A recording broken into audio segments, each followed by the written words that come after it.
2019 ராகுலை ஒரு முகமாக அவரை பிரதமர் வேட்பாளராக காங்கிரஸ் கட்சிக்காரர்களே சொல்வதற்கு தயங்கிய போது மோடியை வீழ்த்துவதற்கு ஒரு நபர் வேணும் அப்படின்னு சொல்லி நாம் எதிர்பார்க்கும் போது அந்த இடத்தில் ராகுலை நம்ம ஃபீல் பண்றோம். ஆனா ராகுல் அதுக்கு சூட்டபிளான ஆளா இருக்காரா அப்படிங்கிற கேள்வியை நாம் மீண்டும் மீண்டும் கேட்க வேண்டியது.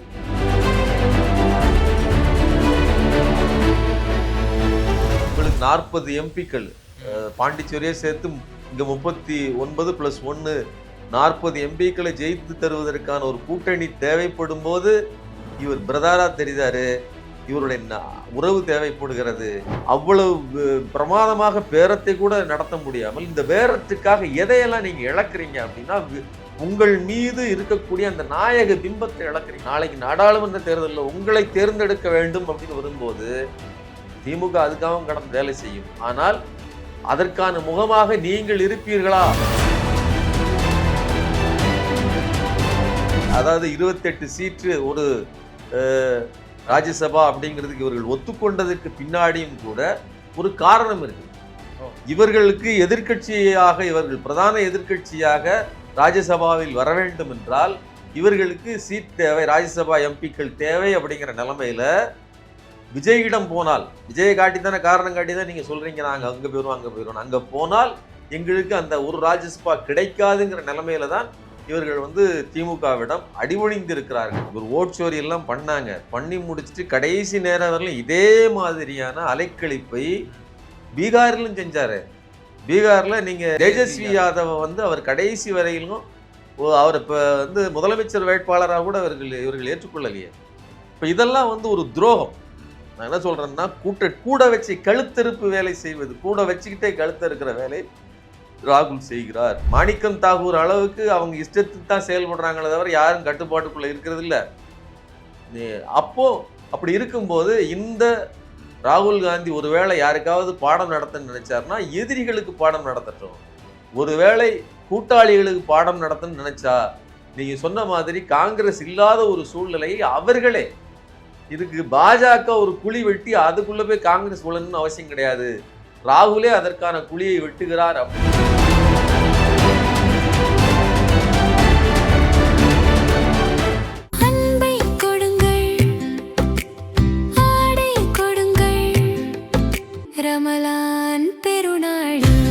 Super Saravana stores.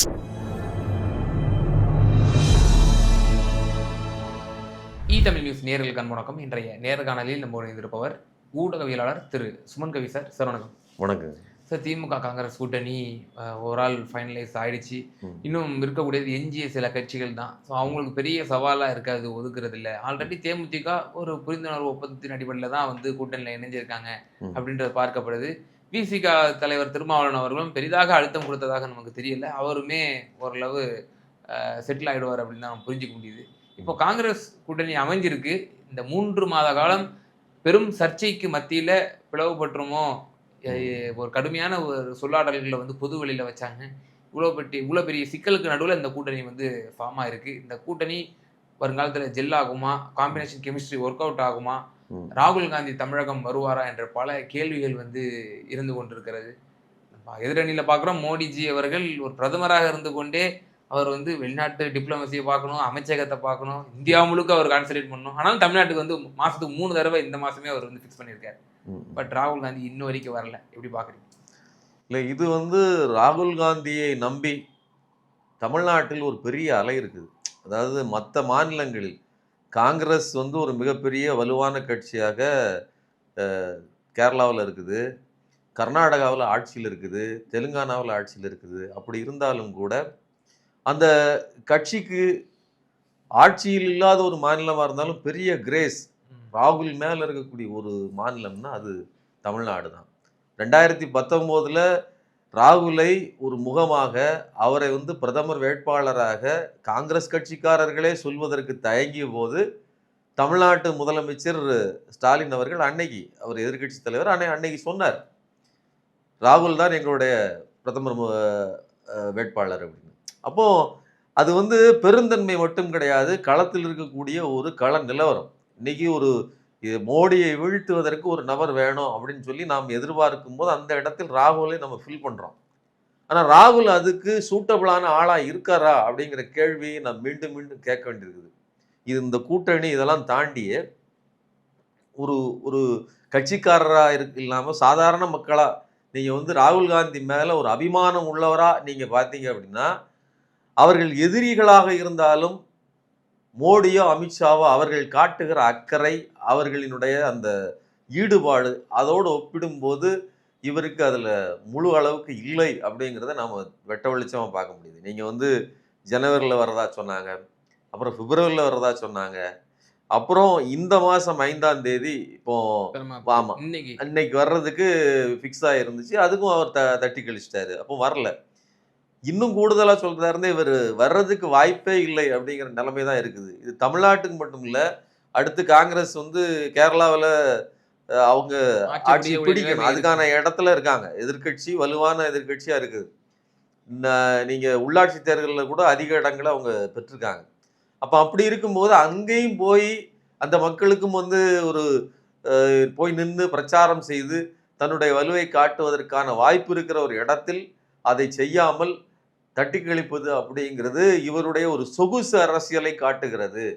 எனக்கான இடத்த கொண்டு வந்து என் பக்கத்துல வாங்கி நான் உட்கார்ந்துக்கிறேன்னு சொல்ற மாதிரியான ஒரு நபராக இருக்கிறார் அப்படிங்கிறத இதுல வந்து நாம தெளிவாக பார்க்க முடியுது. இந்த சீட் ஷேரிங் கன்ஃபர்மேஷன்ல கூட ராகுல் காந்தி அவர்களுக்கு பெரிதாக இந்த இதுல உடன்பாடு இல்ல. இந்த 28+1ங்கிறதுல அம்மையார் சோனியா அவர்களும் தேசிய தலைவர் மல்லிகார்ஜுன கார்கேவும் இதுல வந்து இன்டர்ஃபியர் பண்ணி அவங்க தான் இதை கன்ஃபார்ம் பண்ணியிருக்காங்க டிஎம்கே காங்கிரஸ் அலையன்ஸை அப்படின்ற மாதிரி சொல்றாங்களே. இப்போ ராகுல் காந்திக்கு உண்மையிலேயே இப்போ இந்த திமுக உடனான அந்த பேச்சுவார்த்தையில உடன்பாடு இல்லையா? இல்லை, இது திமுக உடனான பேச்சுவார்த்தை அவருக்கு உடன்பாடு இல்லை. அதெல்லாம் அது வந்து உண்மைதான். அதுல வந்து கார்கே அவர்களும் சோனியா காந்தி அவர்களும் தான் ஸ்பெஷல் இன்ட்ரெஸ்ட்ல தான் இது முடிவாக இருக்குங்கிறது பரவலாக எல்லோருக்கும் தெரிந்த ஒரு செய்தி தான். ஆனா அந்த செய்தி என்ன விதமான ஒரு உளவியலை உருவாக்குது? நீங்க 2024 நாடாளுமன்ற தேர்தல் வருது.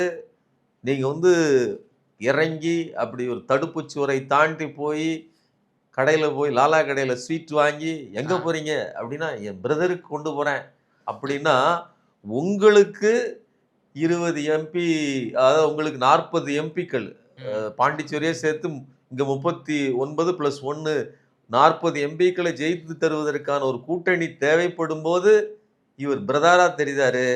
இவருடைய உறவு தேவைப்படுகிறது. இன்னைக்கு நீங்க வந்து அவருடைய பிறந்த நாள், ஸ்டாலின் அவர்களுடைய பிறந்த நாள் வருது. அந்த நிகழ்ச்சிக்கு அதுக்கு வந்து வாழ்த்து சொன்னவர் கூட மிஸ்டர் சார் அப்படிங்கிற மாதிரி சிஎம்ங்கிற மாதிரி தான் சொல்றீங்களே தவிர பிரதர், மை டியர் பிரதர் அப்படிங்கிற வார்த்தையை ஏன் சொல்ல முடியல? இப்ப இதெல்லாம் வந்து பச்சையான, நான் என்ன சொல்றேன் அப்படின்னா, உங்களுக்கு பேரம் பேசிக்கோங்க. காங்கிரஸுக்கு பேரம் பேசுவதற்கு உரிமை இருக்கா இல்லையானா இருக்குது. அது எப்படி பார்த்தீங்க அப்படின்னா 2016ல் கூட்டணி வைக்கிறாங்க, 41 சீட் வாங்கியிருக்காங்க நீங்க சட்டமன்ற தேர்தலில். இப்போ அதே மாதிரி 2021 வைக்கும்போது 25 சீட்டா குறைச்சிக்கிடுறாங்க. அப்போ அவ்வளவு அதிகப்படியான சீட்டுகளை குறைத்து கொள்ளும் போது 14 சீட்டு கிட்ட குறைக்கும் போது நாங்கள் இவ்வளவு குறைச்சிக்கிட்டோம், எங்களுக்கு ஏற்றி கொடுங்க அப்படின்னு சொல்லி அடுத்த முறை கேட்பதற்கு, இதை காரணம் காட்டி கேட்பதற்கு உங்களுக்கு நியாயம் இருக்குது. அதில் யாரும் மாற்று கருத்து சொல்றதுக்கு இல்லை. ஆனால் நீங்க வாங்கியிருக்கிறது வெறும் 3 சீட்டு தான் எக்ஸ்ட்ரா. போன தடவை வாங்கினதை விட இது 3 சீட்டு தான் எக்ஸ்ட்ரா. அப்போ இந்த பேரத்துல கூட நீங்க ஒரு பிரமாதமான பேரத்தை நிகழ்த்தி ஒரு வெற்றியை பெற்றுவிட்டதாக கிடையாது. திமுக அது அந்த இடத்துலையும் ஒரு செக் வச்சு தான் கொடுத்துருக்குது. அப்போ இப்போ அவ்வளவு பிரமாதமாக பேரத்தை கூட நடத்த முடியாமல் இந்த பேரத்துக்காக எதையெல்லாம் நீங்க இழக்கிறீங்க அப்படின்னா, உங்கள் மீது இருக்கக்கூடிய அந்த நாயக பிம்பத்தை இழக்கிறீங்க. தமிழ் மக்கள் வைத்திருக்கிற நம்பிக்கை இழக்கிறீங்க. நீங்க இன்னைக்கு திமுக வெற்றி பெற்று விடும் சட்டமன்ற தேர்தலில், நாளைக்கு நாடாளுமன்ற தேர்தலில் உங்களை தேர்ந்தெடுக்க வேண்டும் அப்படின்னு வரும்போது திமுக அதுக்காக கடந்து வேலை செய்யும். ஆனால் அதற்கான முகமாக நீங்கள் இருப்பீர்களா அப்படிங்கிறதான் கேள்வி. அதே மாதிரி இன்னைக்கு இந்த நெருக்கடியிலும் கூட இந்த விஷயத்துக்காக இவர்கள், அதாவது 28 சீட்டு ஒரு ராஜ்யசபா அப்படிங்கிறதுக்கு இவர்கள் ஒத்துக்கொண்டதுக்கு பின்னாடியும் கூட ஒரு காரணம் இருக்குது. இவர்களுக்கு எதிர்கட்சியாக, இவர்கள் பிரதான எதிர்கட்சியாக ராஜ்யசபாவில் வர வேண்டும் என்றால் இவர்களுக்கு சீட் தேவை, ராஜ்யசபா எம்பிக்கள் தேவை. அப்படிங்கிற நிலைமையில விஜயிடம் போனால், விஜயை காட்டி தானே காரணம் காட்டி தான் நீங்க சொல்றீங்க நாங்க அங்க போயிருவோம் அங்க போயிருவோம். அங்க போனால் எங்களுக்கு அந்த ஒரு ராஜ்யசபா கிடைக்காதுங்கிற நிலைமையில தான் இவர்கள் வந்து திமுகவிடம் அடிபணிந்து இருக்கிறார்கள் அப்படிங்கிற செய்தியும் அதுல இருக்குது. வெறுமனே ஒரு என்ன சொல்றது அப்படின்னா ஒரு ஃப்ரீ அண்ட் ஃபேராலாம் இவங்க சேர்ந்து கொள்ளவில்லை. ராகுல் காந்திக்கு இப்பவும் விருப்பம் இல்லைங்கிறது இந்த நிர்பந்தத்திலிருந்து தான். வெறுமனே அவர்களுடைய புறவயர் நிர்பந்தம் மட்டும் கிடையாது. எதிர்க்கட்சியா அப்போ ஒரு கணக்கு என்னன்னா, இன்னொன்னு நீங்க உத்தவ் தாக்கரேயினுடைய அவர்கிட்டையும் போய் ஒரு ராஜ்யசபாக்கான கெஞ்சிக்கிட்டு நிக்குது இந்த காங்கிரஸ். அப்ப இன்னைக்கு உத்தவ் தாக்கரேயும் ஸ்டாலினும் மனசு வச்சுத்தான் நீங்க எதிர்க்கட்சியாகவே உங்களை நிலைநிறுத்திக் கொள்ள வேண்டிய இடத்தில் இருக்கிறீங்க. அப்படி இருந்தும் கூட பிரதர்னு சொல்வதற்கோ ஒரு பதிவை போடுவதற்கோ உங்களால முடியல. ஆனா அதே நேரத்துல விஜய்க்கு பதிவு போடும்போது வந்து இது தமிழர்களின் மனசாட்சி அது இதுன்னு சொல்லி உருக முடியுதுன்னு சொன்னா, முதல்ல உங்களுக்கு ஒருவேளை உங்களுக்கு அந்த கண்டென்ட்டை எல்லாம் சொல்கிறவர்கள் சரியாக சொல்கிறார்களா அப்படிங்கிறத நம்ம பார்க்க வேண்டியிருக்கு. இன்னொன்று உங்களுக்கு ஆங்கிலம் தெரியாமலாம் நீங்க அந்த பதிவுகளை போடுறது இல்லைன்னு எங்களுக்கு தெரியுது. அப்போ இதை வந்து என்ன சொல்றதுன்னா, ராகுல் காந்தியினுடைய ஒரு மிஸ்மேனேஜ்மெண்ட் அண்ட் ஒரு சோம்பேறித்தனம், அதாவது உழைக்காமல் எதுவும் கிடைக்கும் அப்படிங்கிற நினைக்கக்கூடிய ஒரு உளவியல் அதில் இருக்குது. நமக்கு பட்டவர்த்தனமா தெரியுது. சார் இப்போ ஓட் ஷோரிங்கிற ஒரு கேம்பெயினை பண்ணாரு. அது வெற்றி தந்ததோ இல்லையோ, மக்கள் ஏத்துக்கிட்டாங்களோ இல்லையோ, அது வந்து ஒரு மக்களவை எதிர்க்கட்சி தலைவர் ஒரு அதை பிரச்சாரத்தை முன்னெடுக்கிறாரு பீகார்ல. அதுல காங்கிரஸ் தாண்டி மற்ற எந்த மாநில தலைவர்களும் பெருசா அதுக்கு வந்து ஆதரவு தந்த மாதிரி தெரியல. ஆனா நம்ம முதலமைச்சர் தான் நேரடியாக பீகாருக்கு போய், இவர் போக வேண்டிய அவசியமும் இல்லை. இவர் தமிழ்நாட்டு முதல்வர், இவர் இங்க இருக்கக்கூடிய அரசியலை பார்த்து கொண்டால் மட்டும் போதுமானது. ஆனால் பீகாரில் வந்து எஸ்ஐஆரில் அங்கு பாதிக்கப்பட்டிருக்கிறார்கள், அடுத்து 5 மாநில தேர்தலில் நாமும் பாதிக்கப்படுவோம் என்ற ஒரு முற்போக்கு சிந்தனையாக அவர் கூறக்கூடிய கூற்றில் உண்மைத்தன்மை இருக்கிறது என்று பீகாருக்கு போய் அந்த முக்கியத்துவத்தை உணர்த்தணும்னு சொல்லி ராகுலுடைய கரத்தை வலுப்படுத்தும் விதமாக இவர் அங்க பார்ட்டிசிபேட் பண்றாரு. அந்த நன்றி உணர்வு கூட காங்கிரஸ் கட்சிக்கு இருக்காதா? பீகார் நிலைமையை யோசிச்சு பாருங்க. ஒரு ஓட் சோரி எல்லாம் பண்ணி முடிச்சுட்டு கடைசி நேரம் வரலாம் இதே மாதிரியான அலைக்கழிப்பை பீகாரிலும் செஞ்சாரு. பீகார்ல நீங்க தேஜஸ்வி யாதவ வந்து அவர் கடைசி வரையிலும் அவர் இப்ப வந்து முதலமைச்சர் வேட்பாளராக கூட இவர்கள் ஏற்றுக்கொள்ளலையே. இப்ப இதெல்லாம் வந்து ஒரு துரோகம். நான் என்ன சொல்றேன்னா, கூட வச்சு கழுத்தறுப்பு வேலை செய்வது, கூட வச்சுக்கிட்டே கழுத்த இருக்கிற வேலை ராகுல் செய்கிறார். இப்போ அதாவது அரசியல் என்பது இது வந்து டாக்டிக்ஸ் தான். இது எல்லாம் பேரம் பேசுவதில் தான் இருக்குது. ரைட்டு, தங்களுக்கான பாப்பாங்க. இதெல்லாம் உணர்வுபூர்வமாலாம் பார்க்க கூடாது. அதெல்லாம் சொல்றது ரைட்டு.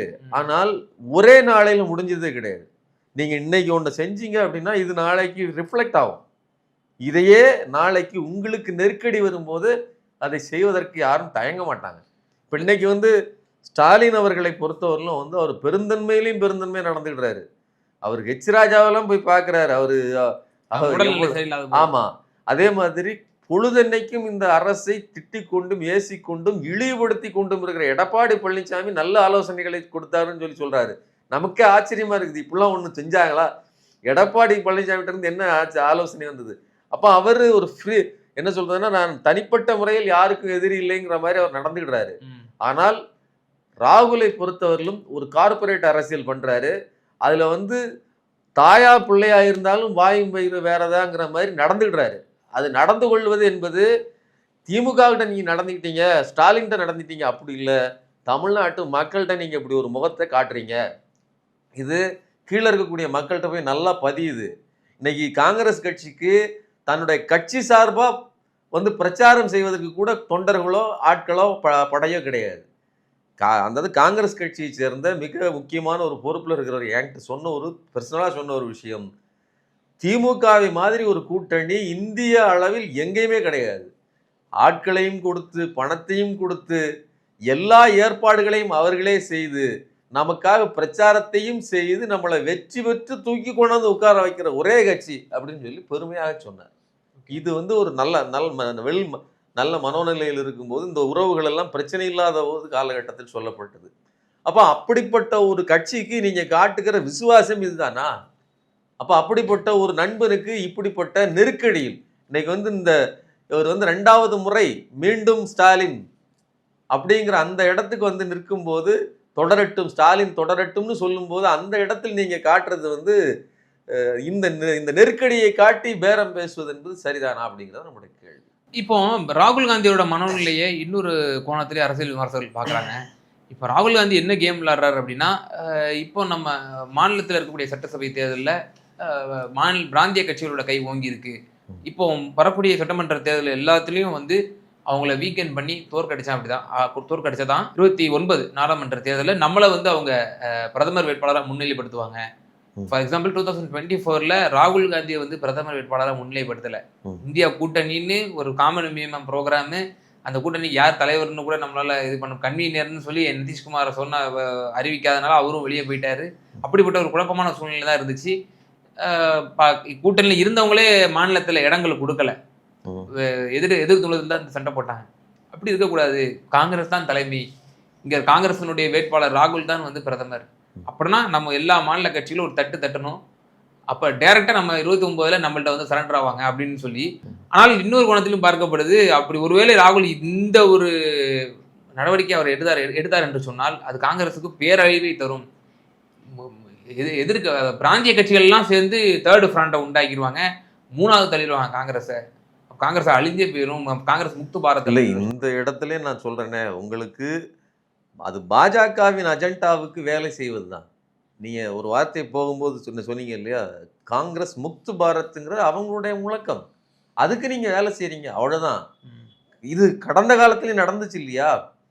நீங்கள் காங்கிரஸை விட்டு ஒரு தனி கூட்டணி, ஜெயபிரகாஷ் நாராயணன் அவர்கள் தலைமையில் ஒரு கூட்டணி உருவாகுவதற்கு ஒரு திட்டம் வகுக்கப்பட்டு செயல்படுத்தப்பட்டது இல்லையா? அதே மாதிரியாக ஒன்று நடக்கிறது ஒன்றும் பெரிய விஷயம் கிடையாது. அதனால் காலம் மாறும்போது காங்கிரஸ் தேவையா தேவையில்லையாங்கிறத மக்கள் முடிவு பண்ணுவாங்க. ராகுல் காந்தி வந்து தன்னை ஏற்றுக்கொள்ளாதவர்களுக்கு ஒரு பாடம், ஒரு லெசன், பாடம் புகட்டணும் அப்படின்னு நினைச்சாரு அப்படின்னு சொன்னால் அவர் மிகப்பெரிய அரசியல் பாடத்தை கற்றுக்கொள்வார். நீங்கள் அதை யாருக்கிட்ட போய் நடத்தணும்னு ஒன்று இருக்குது. உங்களை ஏற்றுக்கொள்ளாத, உங்களை அவமதித்தவர்கள்ட்ட நடத்தினா கூட அது சரின்னு சொல்லலாம். 2019 ஒட்டு மொத்தமாக உங்கள் கட்சிக்குள்ளேயே யாரும் உங்களை மதிக்கலை. உங்கள் கட்சி தலைவர்களே யாராவது முக்கியமானவர்கள் உங்களை, ராகுலை பிரதமர் வேட்பாளர்னு சொன்னாங்களா? அல்லது சொல்லுவதற்கு அவர்களுக்கு மனம் இருந்துச்சா? அப்போ ஒருவேளை பழி வாங்குவதா இருந்தால் உங்கள் கட்சிக்குள்ளேயே நீங்கள் பழி வாங்கணும், கடை எடுக்கணும். அப்பெல்லாம் செய்ய முடியாது. ஏன்னா அந்த கட்சி இருக்கக்கூடிய நிலைமைக்கு யாரையும் நீங்கள் உருவ முடியாது. நீங்கள் என்ன மாணிக்கம் தாகூர் அளவுக்கு அவங்க இஷ்டத்துக்கு தான் செயல்படுறாங்களே தவிர யாரும் கட்டுப்பாட்டுக்குள்ளே இருக்கிறது இல்லை. அப்படி இருக்கும்போது இந்த ராகுல் காந்தி ஒருவேளை யாருக்காவது பாடம் நடத்த நினைச்சாருன்னா எதிரிகளுக்கு பாடம் நடத்தட்டும். ஒருவேளை கூட்டாளிகளுக்கு பாடம் நடத்தணும்னு நினைச்சா நீங்க சொன்ன மாதிரி காங்கிரஸ் இல்லாத ஒரு சூழ்நிலையை அவர்களே, இதுக்கு பாஜக ஒரு குழி வெட்டி அதுக்குள்ள போய் காங்கிரஸ் விழணும்னு அவசியம் கிடையாது, ராகுலே அதற்கான குழியை வெட்டுகிறார் அப்படின்னு தான் நாம புரிஞ்சுக்க வேண்டியது. 28 தொகுதிகள் வழங்கியிருக்காங்க சார். இதுக்கு வந்து நிச்சயமா காங்கிரஸோட தொண்டர்கள் பலம் மட்டும் போதாது, திமுகவினுடைய பங்களிப்பு தான் மிக முக்கியத்துவம் வந்தது. இப்போ இவங்களை எம்எல்ஏ ஆக்கணும்னா திமுகவோட தயவு வேணும். திமுக தொண்டர்கள் பரஸ்பரமா இதுல ஒர்க் பண்ணுவாங்களா? இந்த 28 தொகுதிகளில் மேக்சிமம் 20-25 ஜெயிக்கணுங்கிற ஒரு இலக்கு இருக்கும்.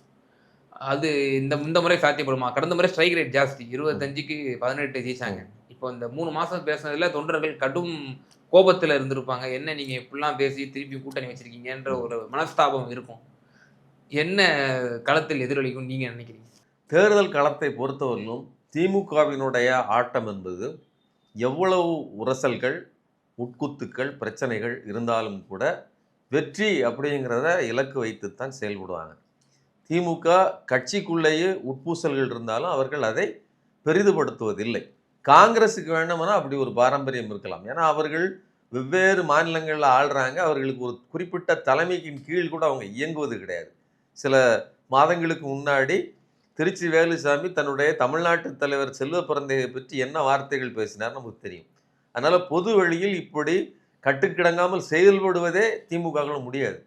அதே மாதிரி ஸ்டாலின் தொடரட்டும் அப்படின்னு, தமிழ்நாடு வெல்லட்டும் அப்படின்னு சொல்கிற அந்த ஸ்லோகத்துக்கு வேலை செய்யணும். இது ராகுல் காந்தியோட தனிப்பட்ட ஈகோவுக்கோ அல்லது காங்கிரஸ்காரர்களின் ஈகோவுக்கோ திமுககாரர்கள் வேலை செய்ய முடியாது.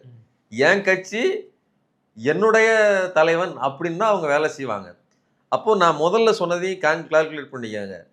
இங்க கேண்டிடேட் தான் 28 பேரை தவிர இவர்களை கிட்டத்தட்ட பல்லக்கில் வைத்து தூக்கி கொண்டு போவது மாதிரி ஒட்டுமொத்தமாக எல்லா வேலையும் தலையில் தூக்கி வைத்துக் கொண்டு வேலை செய்ய போவது திமுக காரர்கள் தான். திமுக காரர்கள் ஈடுபாடோட வேலை செய்யலாம். காங்கிரஸ்காரர்கள் இதில் வன்மத்தை காட்டினால், இப்போ உதாரணத்துக்கு கூட்டணி கன்ஃபார்ம் ஆயிடுச்சு, இந்த திமுக வெற்றி பெறணும், முதல்வர் ஸ்டாலின் மீண்டும் முதல்வர் ஆகணும், திமுக அறுதி பெரும்பான்மை ஆட்சி வரணும் அப்படின்ற சொல்லக்கூடிய இடத்துல மாணிக்கம் தாக்கூர் என்ன சொல்றாரு, இல்ல ஒரு நாளைக்கு நம்ம நாங்க சொன்ன லட்சியத்தை நாங்க அடைவோம்னு சொல்லி வேற விதமா ஒரு கார்ட்டூனை போட்டு அவர் ஒரு மெசேஜ் சொல்றாரு திமுகவுக்கு. அப்போ என்ன இதுல இருந்து தெரிய வருது, நீங்கெல்லாம் ஏற்கனவே சொன்னது மாதிரிதான், நீங்க கூட்டணி ஆட்சி தரமாட்டீங்கள, மக்கள் முடிவு செய்வாங்க உங்களை அப்படின்னு இதே மாணிக்கம் தாக்கூர் தான் ட்வீட் போடல. உண்மையை சொல்வதாக இருந்தால் கட்சிக்குள்ள காங்கிரஸ் கட்சியினுடைய எல்கை மிகச் சிறியது. தென் மாவட்டங்கள்ல அது வலுவா இருக்குது. அதாவது வலுவான ஒரு சில கன்னியாகுமரி போன்ற மாவட்டங்கள்ல, கன்னியாகுமரியிலையுமே அங்க எம்பியா இருக்கக்கூடிய விஜய் வசந்த் தெளிவாக சொல்லிவிட்டார். சோடங்கருக்கு அவர் பதில் சொன்னார். அது அவருடைய தனிப்பட்ட கருத்து. எங்களுக்கு நாங்க திமுகவோடு தான் கூட்டணி வைக்க போகிறோம். அப்போ அது வெறுமனே விஜய் வசந்தோட கருத்து இல்லை. செல்வ பெருந்தகை அதைத்தான் சொன்னார். துணைத் தலைவர் கோபண்ணா அதைத்தான் சொன்னார். கோபண்ணா ஒருபடி மேலேயே போய் சொன்னார், உணர்ச்சி வசப்பட்டு. ஸோ இவ்வளவும் நடக்குது அப்படின்னு சொன்னா திமுகவை பொறுத்தவரையிலும், அதாவது வெற்றி வேண்டும், எம்எல்ஏ ஆகணும் அப்படின்னு நினைக்கக்கூடியவர்கள் காங்கிரஸை பொறுத்தவரையிலும் அவர்கள் எல்லாம் திமுகவுக்காக வேலை செய்வார். அப்போ அதோட பொருள் என்ன, யாரெல்லாம் கேண்டிடேட்டா நிற்கிறாங்களோ அவர்களுடைய ஆட்கள் எல்லாம் வேலை செய்வார்கள். யாரெல்லாம் கேண்டிடேட் இல்லை, ஏற்கனவே பலன் பெற்றவர்கள், குறிப்பா எம்பியா இருந்து வெற்றி பெற்று இன்னைக்கு சொகுசா இருக்கிறவர்கள், மாணிக்கம் தாக்கூர் மாதிரி நன்றி விசுவாசம் இல்லாத நபர்கள், அதாவது திமுகவின் பலனை அனுபவித்து கொண்டு அவர்களை குறித்து எந்த நன்றியும் இல்லாமல் நடந்து கொள்கிற நபர்கள், வெறுமனே வாசலுக்கு வெளியில நின்று இப்படி பார்த்துக்கிட்டே இருந்தா போதும், ஒன்று எனக்கு இன்னொரு நாள் கிடைச்சிரும்னு நினைக்கக்கூடியவர்கள். உழைப்பு வேணும், அதற்காக போராடணும், அதற்காக தொடர்ந்து வேலை செய்யணும். ட்விட்டு போட்டால் மட்டும் போதாது, நீங்கள் கட்சியை என்ன வளர்த்தீங்க அப்படிங்கிற ஒரு கேள்வி இருக்கு இல்லையா, இதை நான் கேட்கல, துணைத் தலைவர் கோபண்ணா சொல்றாரு. நாம் ஒரு தொகுதியில் கடினமாக வேலை செய்து திமுக காரர்களை மீறி வளர்ந்திருந்தால் திமுக தானா சீட்டு கொடுக்க போகுது. இந்த இடத்துல இவங்க தான் வலுவா இருக்கிறாங்க, காங்கிரஸ் தான், இதுல என்ன நாம போய் கேட்கறது இருக்குது அப்படின்னு சொல்றாரு. அப்போ வளர்க்க வேண்டியது தேர்தல் நேரத்தில் மட்டும் இல்லை. கட்சி தேர்தல் நேரத்தில் பேரத்தை வளர்ப்பதனால் கட்சி வளர போறது இல்லையே, தேர்தல் இல்லாத நேரத்தில் வளர்க்கறது தான் உண்மையான கட்சி வளர்க்குறது. அந்த பணியை தாகூர் செஞ்சாப்லையா அப்படிங்கிற கேள்வி கேட்டோம்னா இல்லை. அப்போ தாகூரால் என்ன பண்ண முடியும், இந்த மாதிரியான ட்விட்டை போட்டுட்டு இது ஒரு பெரிய இயக்கம், ஒரு நாள் இந்த இடத்துக்கு வருவேன், அது எந்த நாள் காமராஜர் விட்டுட்டு போனார் தெரியுமா, அந்த இடத்துக்கு நான் அந்த இடத்த பிடிப்பேங்கிற மாதிரியான ஒரு பெரிய இயக்கம். அது தமிழ்நாட்டுக்குள் நாம் இதை காங்கிரஸ் இன்னைக்கு கூட்டணியில் இருக்குங்கிறதுக்காக மறைச்சி பேச வேண்டிய அவசியம் கிடையாது. ஒருபோதும் தேசிய கட்சிகளுக்கு, காங்கிரஸுக்குன்னு சொல்ல வேண்டியதில்லை, அந்த இடம் கிடையாது. அந்த வண்டி இருக்கு இல்லையா, அது தமிழ்நாட்டின் முதலமைச்சர் நாற்காலியாக இருந்தால் அந்த இடத்துக்கு அங்கே கீழே இருந்து இயங்குகிற குழந்தை, ஒருவேளை அது தேசிய குழந்தையாக இருந்தால் கண்டிப்பாக இந்த நாற்காலியில் இடம் கிடையாது, தமிழர்கள் ஒத்துக்கொள்ள மாட்டார்களே கருத்து. இதே ஒரே ஒரு கேள்வி சுருக்கமா, மாணிக்கம் தாக்கூர் ரொம்ப ஆதங்கப்பட்டு சொல்லிட்டு இருந்தாரு, என்னதான் இருந்தாலும் சரி எங்க தேசிய தலைவர் மல்லிகார்ஜுன கார்கே சொல்லிட்டேன், மதுரை வடக்கு எங்களுக்கு தான் வேணும் அப்படின்னு சொல்லிட்டு இருந்தாரு. அதை பெற்றுருவாங்களா காங்கிரஸ்? வாய்ப்பு இல்லை. திமுக என்ன தொகுதிகளை ஒதுக்குகிறதோ அது ஒண்ணு. இன்னொன்று, திமுகவை பொறுத்தவரையிலும் கடினமான தொகுதிகளை தன் பக்கமும் எளிய தொகுதிகளை எதிரிகளுக்கும் கொடுத்து அவர்களை வெற்றி பெற அதாவது கூட்டணி கட்சிகளுக்கும் கொடுத்து அவர்களை வெற்றி வாய்ப்புக்கு அதிகம் தூண்டுவது தான் திமுகவோட பொதுவான பழக்கம். ஏன்னா வெற்றி எண்ணிக்கை அதிகமாக வர வேண்டும் அப்படிங்கிறது ஒரு கருத்து. ஆனா இந்த விவகாரத்தை பொறுத்தவரை இதை ஒரு ஈகோ கிளாஷ் மாதிரி நடத்திட்டு இருக்கிறாரு. தன்னுடைய உட்கட்சி அரசியலை, அதாவது அந்த அரசியலை கொண்டு வெளியில நிறுத்திக்கிட்டு இருக்கிறாரு. அதுக்கு ஒருபோதும் திமுக ஒத்துக்கொள்ளாதுங்கிறது என்னுடைய கருத்து. நிச்சயமா சார், பல்வேறு விவகாரங்கள்ல எங்க நேயர்களுக்கு ரொம்ப தெளிவா உங்களோட கருத்துக்களை பதிந்தீங்க. ரொம்ப நன்றி.